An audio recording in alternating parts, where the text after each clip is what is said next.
ಮಣ್ಣಿನ ಬಾಗಿನ ಜಯ ನಡೆಯವ ಹಬ್ಬಕ್ಕೆ ಅರಿಶಿನದ ಎಲೆ ಕಡುಬು, ಗಂಡನ ಮನೆಯ ಕಸೂತಿ ನೆರಿಗೆಗಳ ಸದಾ ಚಿಮ್ಮುತ್ತಿದ್ದರೂ ಎದೆಯಾಳದಲ್ಲಿ ಪಿಸುಗುಟ್ಟಿದ್ದು ಆ ಎಲೆ ಹಸಿರು ವಾತ್ಸಲ್ಯವ ನೇಯ್ದ ಸಾದಾ ಸೀರೆ, ಮಡಿಲಲ್ಲಿ ತುಂಬಿಸಿ ಕವುಚಿದ ಮೊರವ ಮರಳುವ ದಾರಿಯಲ್ಲಿ ನಿಂತು ಅರಳಿ ಮರವ ಕೇಳಿದ್ದೆ, ಹೇಗೆ ಕೊಂಡೊಯ್ಯಲಿ ಇದನ್ನು ನನ್ನ ಅತ್ತೆ ಮನೆಗೆ ಅರಿಶಿನ ಕುಂಕುಮದೊಡನೆ, ಹೇಗೆ ಬಿಡಿಸಲಿ ಬಾಂಧವ್ಯದ ಎಳೆಗಳ ರಂಗೋಲಿಯನ್ನು ಸಾಬರ ಮನೆ ಬಾಗಿಲಲ್ಲಿ, ಕೊಡಲೇ ಯಾರಿಗಾದರೂ ದಾರಿ ಹೋಕರಿಗೆ, ಕೊಡಬಹುದೇ ಅದನ್ನು ಯಾರಿಗಾದರೂ, ಆ ಒಲವನ್ನು, ಆ ಬಲವನ್ನು, ಆ ಪಿತೃವಾತ್ಸಲ್ಯದ ಮಾತೃತ್ವವನ್ನು ನೆನೆಸಿಕೊಂಡಾಗ ಈಗಲೂ ಕಣ್ಣಂಚಿನಲ್ಲಿ ತೇವ, ಮೊರದ ತುಂಬಾ ಬದುಕಿನ ಪಸೆಯ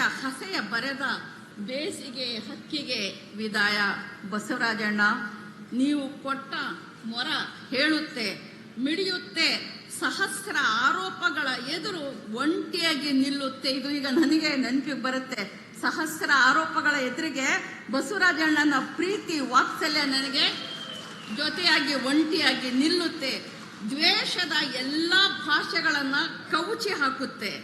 ಮುಂಜಾವಿನ ಹೊಂಬೆಳಕಿನೊಂದಿಗೆ ಪ್ರೀತಿಯ ನಿರ್ಮಲ ಅಲೆಗಳು ಮೊರದ ತುಂಬಾ ತೂರುತ್ತಿರುತ್ತವೆ.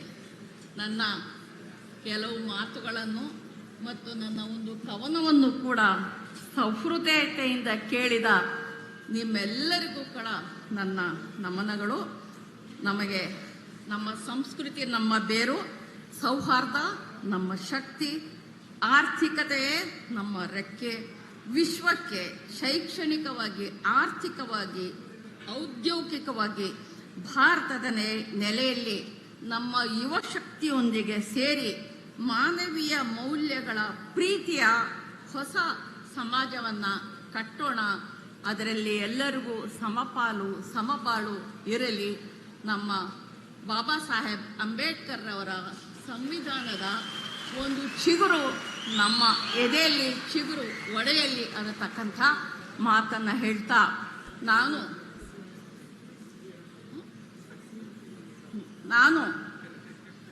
ಇದುವರೆಗೂ ಸುಮಾರು ಕಾರ್ಯಕ್ರಮಗಳನ್ನ ನಡೆಸಿದ್ದೀನಿ, ಆಹ್ವಾನಿತಳಾಗಿದ್ದೀನಿ. ನಾನು 100 ಸಾರಿ ದೀಪಗಳನ್ನು ಬೆಳಗಿದ್ದೀನಿ.